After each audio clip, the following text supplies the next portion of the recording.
স্কুলে যাই কেন, কোনো সমস্যা? কি আজকে সেরা ব্যাগ পরে যাচ্ছ? হ্যাঁ, কি রে, তোমার তো কোনো লজ্জা শরম বলতে কিছুই নেই। তোমার মা কি এগুলা কি কিছুই কিনে দিতে পারে না? হ্যাঁ হ্যাঁ, গরিবের বাচ্চা নিজে তো কিছুই কিনে দিতে পারে না, আমার সাথে কথা বলতে আছে। যা ভাগ।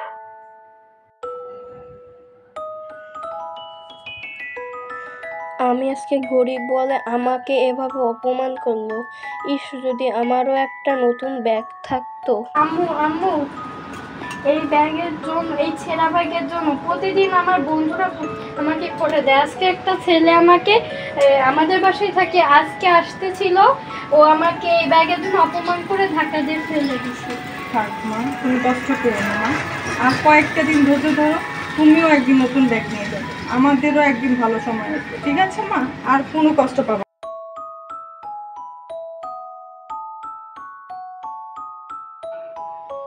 এই মেয়েটা 6 মাসের ভিতরে এত বড় লোক হয়ে গেল। আহারে বেচারা 6 মাসের মধ্যে এরকম ভিক্ষুক হয়ে গেল।